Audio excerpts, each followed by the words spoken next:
है आपका हमारे चैनल पर। आज हम आपके लिए लेकर आए हैं एक दिलचस्प और रोमांचक सास बहू की कहानी। घर जहां संस्कार और स्वतंत्रता की टकराहट चल रही थी।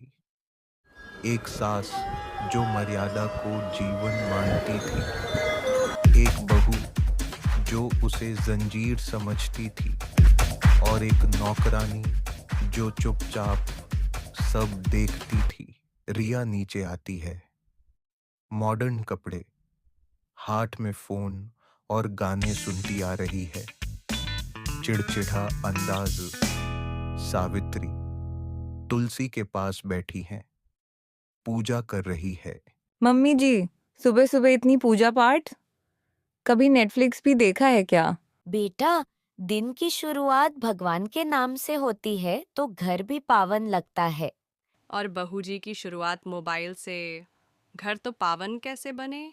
रिया स्लीवलेस येलो ड्रेस पहने इंस्टाग्राम लाइव कर रही है। सास को रेस्ट्रिक्टेड जॉन बता रही है कैमरे पर। लाइफ में थोड़ा मॉडर्न होना चाहिए। पुरानी सोच वालों से तो बस सिरदर्द मिलता है। बेटा, पुरानी सोच वो होती है जो परिवार को जोड़े। जिन रिश्तों की फोटो नहीं होती वो सबसे सच्चे होते हैं। प्लीज माँ जी।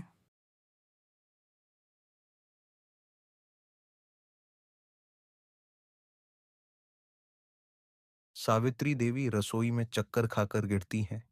रिया बाहर पार्टी में सेल्फी ले रही है।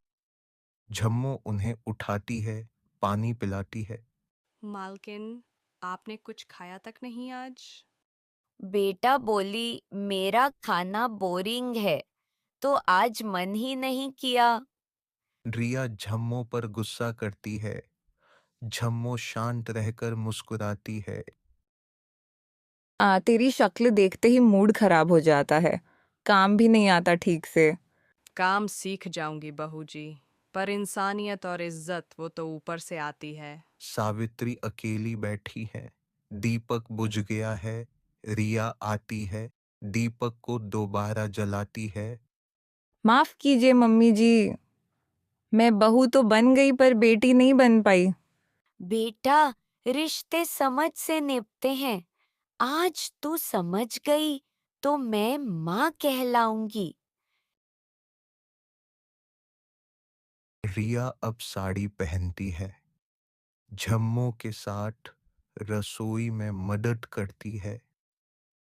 तीनों एक साथ हंसते हुए रोटियां बना रहे हैं। अब तो बहू जी भी बटर लगा रही हैं रोटी पे और दिल पे भी। घर वही जहाँ बहू बेटी बन जाए। तीनों भोजन करते हुए हंसी और संतोष। रिश्ते वो दीपक हैं जिन्हें रोज बुझने से पहले कोई न कोई फिर से जलाता है। संस्कार कोई बोझ नहीं, वो वोट है जो पीढ़ियों को जोड़ती है। बहू अगर बेटी बन जाए तो घर स्वर्ग बन जाता है। अगर आपको वीडियो पसंद आया तो लाइक, शेयर और सब्सक्राइब करना।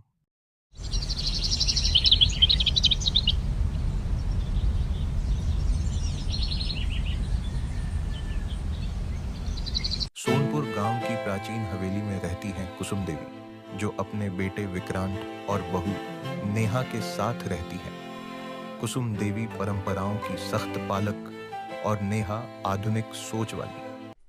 लेकिन एक दिन हवेली में हुआ कुछ ऐसा जिसने सबका ध्यान अपनी ओर खींच लिया।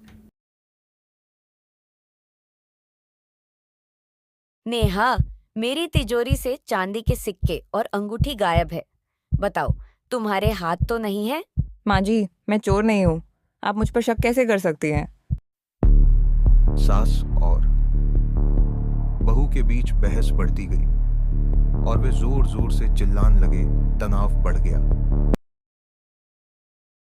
धीरे धीरे ये बात सारे गांव में फैल गई। सभी अपनी अपनी राय बनाना लगे। विक्रांत को सारी जानकारी मिल जाती है और वो नेहा से इस बारे में बात करता है। मैं सच जानना चाहती हूँ। अगर मैं बेगुनाह हूँ तो इसे साबित करूंगी। ठीक है, हम मिलकर इस रहस्य को सुलझाएंगे। दोनों साथ मिलकर सच्चाई का पता लगाने का निश्चय कर लेते। नेहा ने पुराने दस्तावेजों और सीसीटी रिकॉर्डिंग की मदद से पता लगाया कि सिक्के और अंगूठी हवेली के कुएं के पास छुपाए गए थे। माँ जी, ये सिक्के और अंगूठी तो वहीं मिले। क्या आप भूल गई थी? हाँ बेटा, मैं डर गई थी कि तू इन्हें नहीं समझेगी, पर तूने साबित कर दिया कि तू इस घर की असली बहू है। माँ जी, मैं भी इस घर की इज्जत करती हूँ। नेहा, आज से तू हमारे घर की लक्ष्मी है। सास बहू के रिश्ते में शक और आरोपों से दूरी बनती है, लेकिन भरोसे और समझदारी से रिश्ते मजबूत होते हैं। बिना सच जाने किसी पर शक करना सही नहीं। सच्चाई की खोज और सम्मान ही परिवार की असली ताकत है। वीडियो देखने के लिए धन्यवाद। अगर आपको वीडियो पसंद आया तो लाइक, शेयर और सब्सक्राइब करना